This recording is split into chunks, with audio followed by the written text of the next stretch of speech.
Halo guys, kembali lagi bersama gua Reza Putra Pratama di CCTV Malam.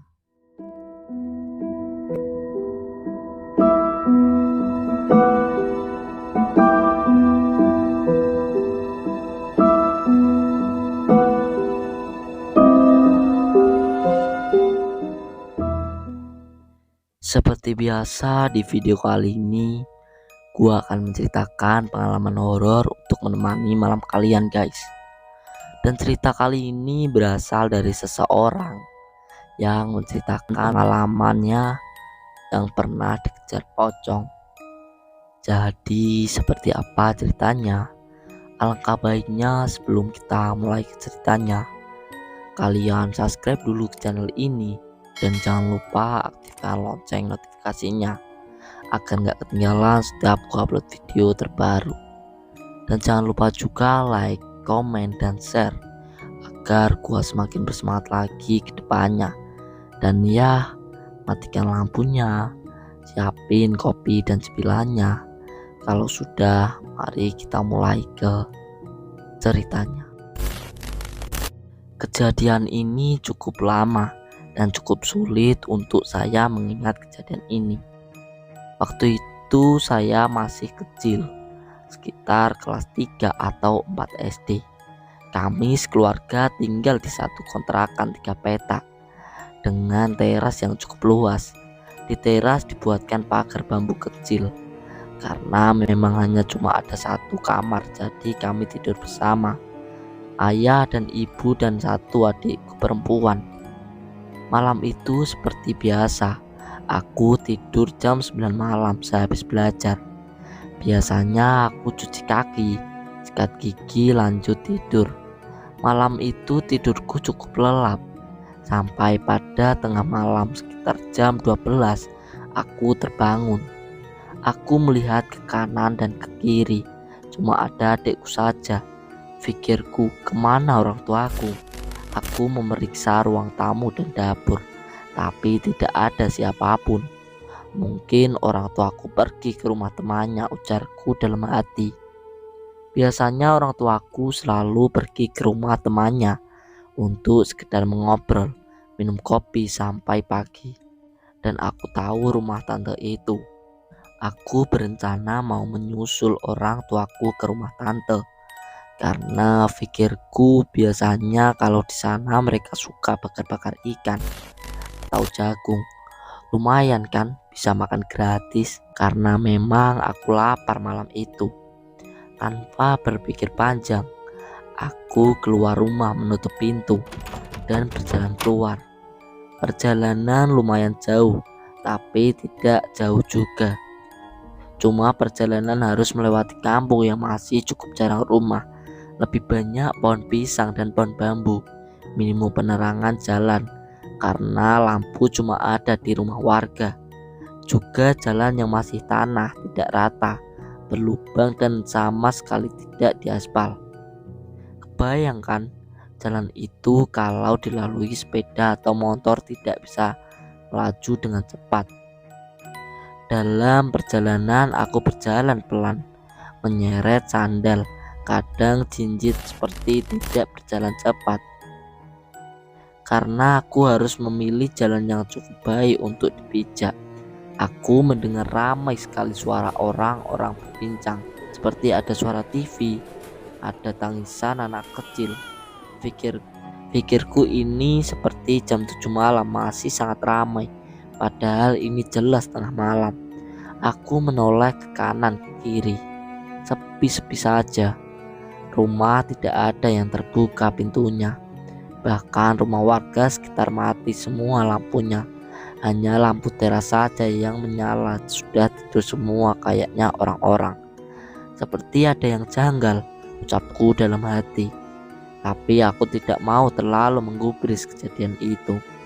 Sampailah aku pada suatu jalan yang kalau aku lurus akan melewati rumah-rumah orang Madura.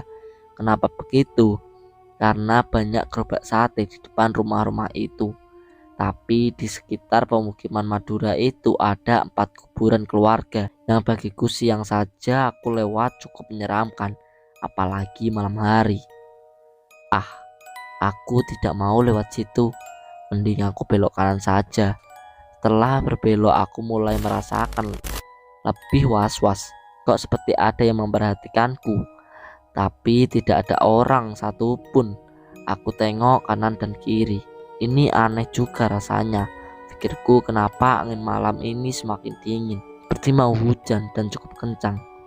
Mulai ketakutan sendiri. Aku bergegas jalan cepat dan tidak mau menoleh kemanapun, apalagi ke belakang. Terus aku berjalan sampai aku di persimpangan. Sebenarnya tadi ini pertigaan, tapi yang dipakai hanya jalan berbelok kiri karena kanan yang sudah ditutup dan diganti selokan besar yang tergapit dinding-dinding rumah warga sekitar. Semakin jauh bila kita melihat jalan itu, semakin ujung ada kuburan tua yang gelap. Hanya terlihat batu nisan dan beberapa gundukan tanah. Sebenarnya kuburan itu cukup luas, tapi karena hanya dari sudut pandang ujung selokan tadi, jadi hanya terlihat beberapa kuburan. Setelah sampai di persimpangan, seharusnya aku belok ke kiri, tapi entah kenapa aku hanya berdiri di tengah persimpangan. Aku seperti terpanggil untuk menoleh ke arah kanan, ke arah selokan panjang itu. Dan setelah aku menoleh, aku melihat dari kejauhan tampak batu nisan dan kuburan yang cukup besar. Semakin jelas aku melihat seperti cahaya atau lampu neon besar yang berdiri tegak, berdiri di depan kuburan itu. Aku terus memperhatikannya. Aku terkejut, cahaya itu berbentuk seperti tubuh manusia, tapi terlihat dari samping. Aku terus mengarah, mataku tajam, semakin dalam aku cermati, dan ternyata baru sadar kalau itu adalah pocong. Aku kaget setengah mati. Kepalaku rasanya membesar. Degup jantungku mulai cepat. Terpacu nafasku terasa berat dan sesak. Aku berusaha menarik nafas dalam-dalam, tapi aku tetap mematung di tengah persimpangan itu. Kakiku kram, sulit untuk digerakkan.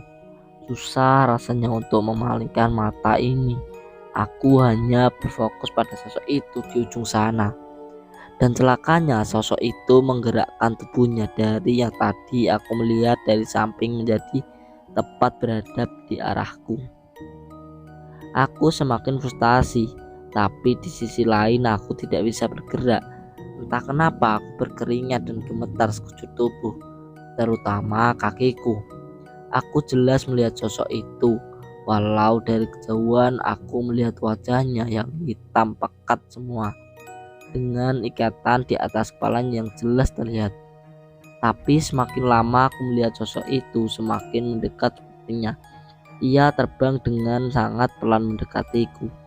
Dengan sangat halus terbang semakin cepat. Mau pingsan aku rasanya, berdiri tidak kuat lagi. Sambil berucap dalam hati, aku harus lari. Dengan langkah panjang aku lari terbirit-birit. Aku berlari dengan cepat tanpa menoleh belakang. Sendalku lepas satu. Aku tidak peduli. Yang penting lari sekencang mungkin, dan dengan kacaunya aku berlari ketakutan, berharap meninggalkan jauh pocong itu. Tujuan ke rumah tante semakin dekat. Sampailah aku di rumah tante, tapi pagarnya terkunci. Dari luar pagar, aku melihat rumah tante gelap, seperti tidak ada orang di rumahnya. Padahal seharusnya kalau orang tuaku ada di sini. Akhirnya aku putuskan, aku lari. Lalu sesampainya di depan rumah, dengan masih berlari cepat, aku gedor keras pintu rumah berulang dan ternyata tidak terkunci. Aku buka, aku masuk, dan ternyata orang tuaku terbangun dan juga adikku terkaget karena melihatku begitu pucat dan berkeringat. Ya, benar, ternyata orang tuaku tidak kemana-mana sepanjang malam. Oke guys, jadi sampai sini dulu video kali ini. Dan buat kalian yang punya cerita pengalaman horor yang bisa diceritakan, kalian bisa share cerita kalian melalui IG @rputra45. Dan terima kasih sudah mendengarkan cerita kali ini. Semoga tidur nyenyak dan bye-bye.